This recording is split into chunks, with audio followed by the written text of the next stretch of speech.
కేవలం ఆ అంశం మీదికి, వీళ్ళ వైఫల్యం మీదికి, వీళ్ళ చాతగానితనం మీదికి, వీళ్ళ అసమర్థత మీదికి కేంద్రంతో పోరాడి నిధులు తేలేని మరి తమ వైఫల్యాన్ని కప్పిపుచ్చుకోవడానికే ఈరోజు ఉద్దేశపూర్వకంగా మా నాయకుడు కేసీఆర్ గారికి ఆగమేఘాల మీద ఏదో ఆకాశం ఏదో కూలిపోయినట్టు 2 సంవత్సరాల కిందట విచారణ ప్రారంభమైతే 2 సంవత్సరాల కిందట కేసు పెడితే ఈరోజు కేసీఆర్ గారికి కేంద్ర బడ్జెట్ ప్రవేశపెట్టే రోజు తమ వైఫల్యాల్ని కప్పిపుచ్చుకోవడానికి 8+8 గుండు సున్నా అని రాష్ట్ర ప్రజలు మళ్లీ అంటారనే భయంతో కేవలం ఫోకస్ షిఫ్ట్ కోసమే ఈరోజు ఇక్కడ కేసీఆర్ గారికి ఒక ఆదివారం పూట అది కూడా విచారణ అని చెప్పి వారు ఎంబడబడ్డారు.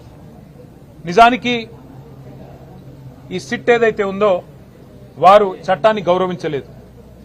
భారత ప్రభుత్వం పార్లమెంట్ ద్వారా తెచ్చిన బిఎన్ఎస్ఎస్ చట్టాన్ని కూడా వీరు గౌరవించలేదు. అందులో పొందుపరిచిన నిబంధనలు కూడా గౌరవించలేదు. ఆ విషయాన్ని నిన్న మా ఆర్ఎస్ ప్రవీణ్ గారు చాలా వివరంగా మీకు చెప్పారు. సిట్ చట్టాన్ని గౌరవించలేదు. కానీ మేము ఒక బాధ్యత గల పార్టీగా, తెలంగాణ ప్రజల గొంతుగా, తెలంగాణ ప్రజల ప్రతినిధిగా పెద్దలు కేసీఆర్ గారు ఈరోజు సిట్ చట్టాన్ని గౌరవించకపోయినా, రాష్ట్ర ప్రభుత్వం ఆడిచ్చినట్టు ఆడుతున్నా కేసీఆర్ గారు మాత్రం చట్టం మీద, న్యాయం మీద ఉన్న గౌరవంతో పూర్తి స్థాయిలో ఇవాళ విచారణకు సహకరించి, ఆయనకు నిజానికి ఇక్కడ రావాల్సిన అవసరం లేదు. తాను నివాసం ఉండే చోటే నేను విచారణకు హాజరవుతాను అని చెప్తే ఏ కోర్టు అయినా వెంటనే తీర్పిస్తుంది. ఎందుకంటే గతంలో ఎన్నో ప్రెసిడెంట్స్ ఉన్నాయి. కానీ కేసీఆర్ గారు మాత్రం తాను ఏ తప్పు చేయలేదు కాబట్టి, మేము ఏ తప్పు చేయలేదు కాబట్టి నిజాయితీగా ఈరోజు వారు రావాల్సిన అవసరం లేకున్నా, అవసరమైతే న్యాయస్థానాన్ని ఆశ్రయించే అవకాశం ఉన్నా, చట్టాన్ని గౌరవించే ఒక రాజ్యాంగబద్దమైన పదవిలో ఉన్న గౌరవ ప్రతిపక్ష నాయకుడిగా, తెలంగాణ తొలి ముఖ్యమంత్రిగా, గౌరవ ప్రజాప్రతినిధిగా వారు ఈరోజు సిట్ కి సంపూర్ణంగా సహకరించారు. వారు అడిగిన ప్రతి ప్రశ్నకి స్పష్టంగా కుండబద్దలు కొట్టినట్టుగా సమాధానం ఇచ్చారు.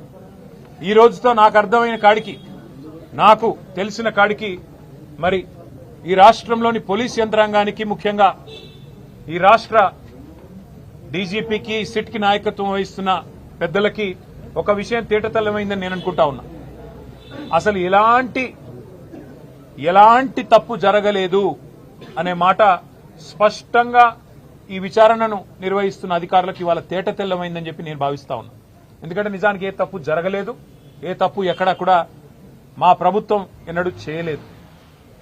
ఎన్నో పుకార్లు, ఎన్నో నీలాపనిందలు, ఎన్నో రకాల కథనాలు, ఎన్నో రకాల అపోహలని ప్రజల్లో సృష్టించే విధంగా గత 2 సంవత్సరాలుగా లీకుల రూపంలో ఇస్తూ ఇవాళ ఈ కాంగ్రెస్ పార్టీ పెద్దలు ఏదైతే పైశాచికానందం పొందుతా ఉన్నారో ఈ రోజుతో దానికి ఫుల్ స్టాప్ పెడతారని మేము ఆశిస్తా ఉన్నాం.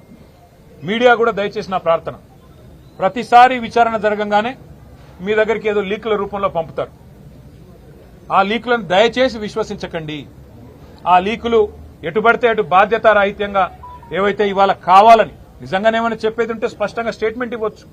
నిజంగానే ఏదైనా తప్పు జరిగింటే అధికారులు ముందుకొచ్చి చెప్పొచ్చు, మంత్రులు ముందుకొచ్చి చెప్పొచ్చు, బాధ్యతలో ఉన్న వ్యక్తులు ముందుకొచ్చి చెప్పొచ్చు. కానీ మరి కేవలం లీకుల మీద ఆధారపడి మరి ఇదిగో పులి అంటే అదిగో తోక అన్నట్టుగా నడుపుతా ఉన్నారంటేనే ఈ కేసులోని డొల్లతనం బయటపడుతుందనే మాట కూడా నేను మీకు విజ్ఞప్తి చేస్తా ఉన్నా.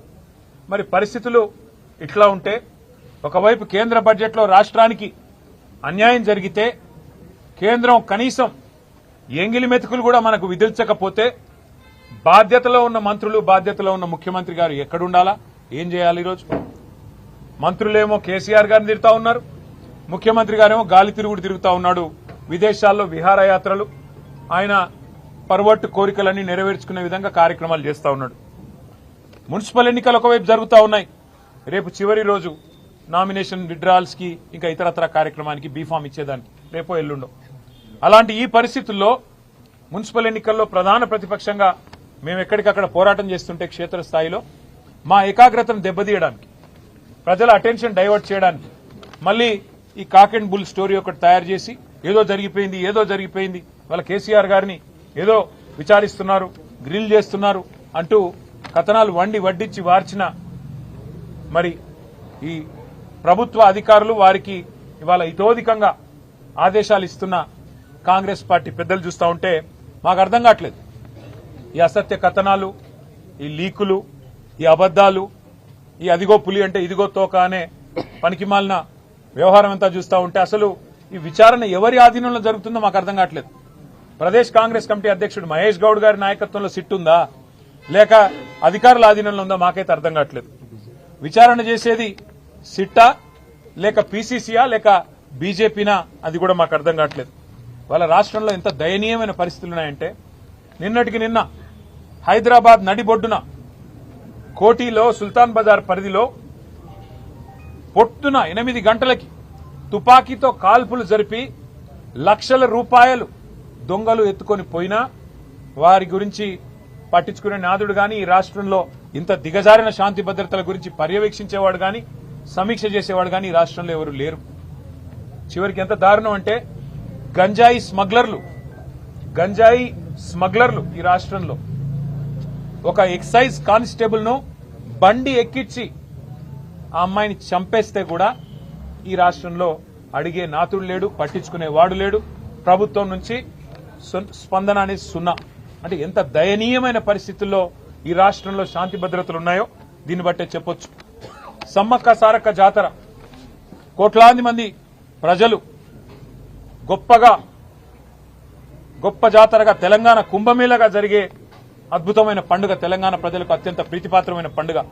అలాంటి పండుగలో అధ్వాన్నమైన ఏర్పాట్లున్నాయని చెప్పి అక్కడ భక్తులు తిరగబడుతుంటే అక్కడ భక్తులు ఇవాళ చివరికి మంత్రుల అద్దాలు ధ్వంసం చేస్తుంటే, మంత్రుల కార్ల అద్దాలు ధ్వంసం చేస్తుంటే ఎంత అధ్వానంగా ఈ రాష్ట్రంలో ట్రాఫిక్ నిర్వహణ, శాంతి భద్రతల నిర్వహణ, కనీసం ప్రజల మనోభావాల్ని గౌరవిస్తూ తెలంగాణ కుంభమేళాలో కనీస ఏర్పాట్లు కూడా చేయలేకపోతే సమీక్షించేవాడు లేడు.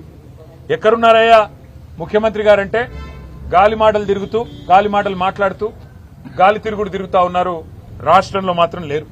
ఇవాళ మాకు అర్థమైంది ఏంటంటే ఈ వ్యవహారం మొత్తం చూస్తుంటే గత వారం రోజులుగా కాలక్షేపం ఏదైతే చేస్తున్నారో ముఖ్యమంత్రి గారు తిరిగి తెలంగాణలో వచ్చే వరకు మరి గతంలో ఓ సినిమా వచ్చింది, హిట్ 1, హిట్ 2, హిట్ 3 అని 3 భాగాలుగా. అట్లాగే సిట్ 1, సిట్ 2 అని చెప్పి టైంపాస్ కార్యక్రమం చేస్తా ఉన్నారు. ఎందుకు చేస్తున్నారో వారికే తెలవాల, మాకైతే తెలియదు.